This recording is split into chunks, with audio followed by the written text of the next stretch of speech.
Folks in the Magic Valley, Twin Falls, getting hammered with rain as we speak. That'll go on for another hour or so, or maybe a little bit less. And temperature 62 for a high today, as above average. Normally, or so we had 9/100ths of an inch of rain at the airport reported during the day today. And temperature-wise, we cool to 49, but pressure's rising rapidly, a sign of drier air as higher pressure builds on in. So that forecast overnight, these showers and thunderstorms that we've had will come to an end. Will be around 43, so a little bit cooler tomorrow morning, but still not going below freezing. And I really think a pretty decent day tomorrow. And here's the key: light wind is expected, so we'll have some clouds and it will feel cool. When the sun comes out, it will feel totally different, a lot warmer. We'll take a look at the forecast into the weekend, which has more changes coming in. I'll have the very latest and some amazing video coming up.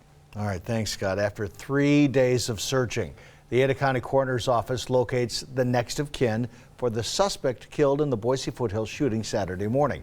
42-year-old Benjamin Barnes died of a gunshot wound to the chest after an officer-involved shooting near the Foothills Learning Center. Police say Barnes fired at officers after fatally shooting a hiker's pet dog. 6 Boise police officers returned fire. Barnes was pronounced dead at the scene after receiving an anonymous tip. The Ada County coroner was able to locate Barnes' mother out of state. Many residents are still wondering why he did it. This place has always been known for walking the dogs, for people to walk their dogs, bring their dogs up here. So I don't understand his thinking.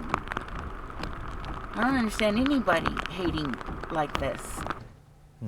In a statement, the coroner thanked the public for helping them locate Barnes' mother. No police officers were injured. The Ada County Critical Incident Task Force, led by the Meridian Police Department, is investigating the shooting. A Boise man is behind bars accused of molesting a 15-year-old girl. Jay Croft is 44 years old and faces 3 felony lewd conduct charges. The Boise Police Special Victims Unit says Croft had sexual contact with an acquaintance multiple times late last year. Investigators do not believe there are any other victims. A bill aimed to address concerns over faith healing in the Gem State was stopped in the Senate today, leaving current religious exemptions in Idaho Code in place. A group advocating to change the law hosted a vigil inside the State House this evening to honor the children, past and future, who die without receiving medical treatment for religious purposes. 6 on your side's Karen Lair was at the vigil.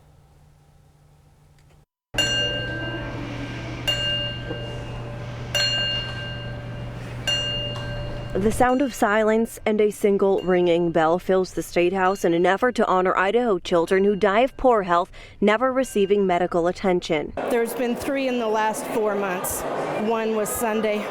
Prayer alone is not adequate medical care for a critically ill child. When I talk to people, they're absolutely shocked that people are letting their children die because of their beliefs. The State House vigil, especially close to home for ex-members of the Followers of Christ Church like Linda Martin. All of the children that have been in the news in Idaho since this started in 2014 are my relatives. While attempts at changing legislation went unsuccessful in 2017, those advocating for the cause see the silver lining. The way the wording was in it, I felt that it was actually going to put more children at risk. It did issue some language, but that language that it had made things a little more confusing rather than really protected the kids.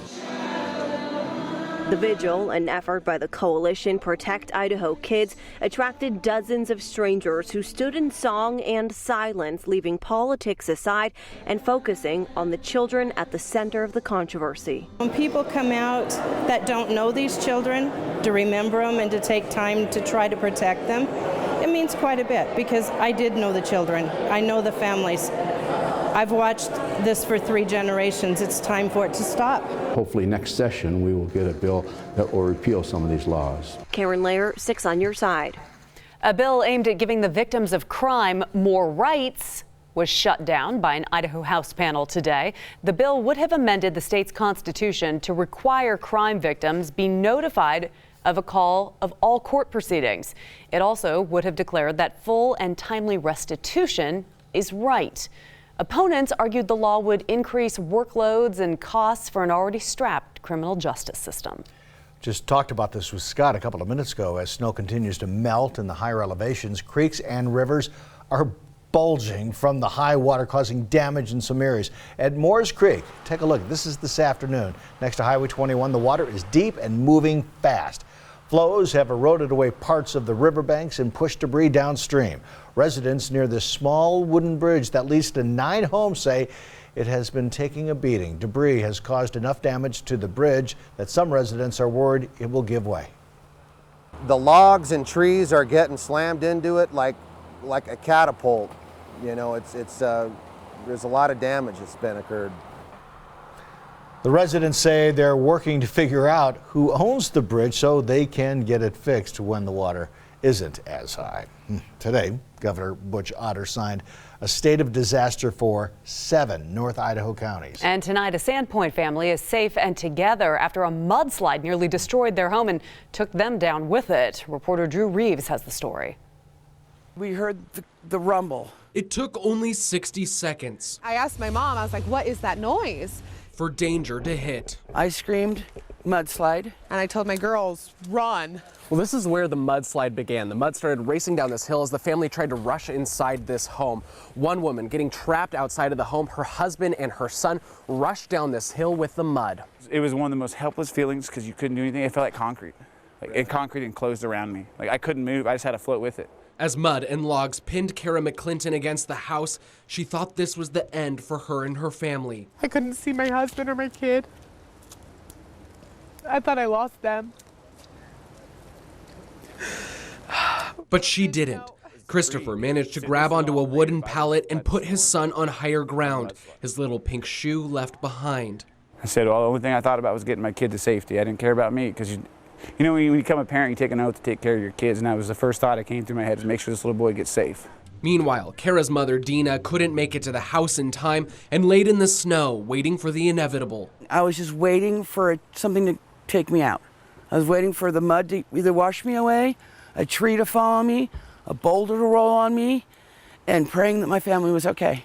And they were okay. In fact, everyone managed to escape with minor scrapes and bruises, something they credit to guardian angels. They protected us.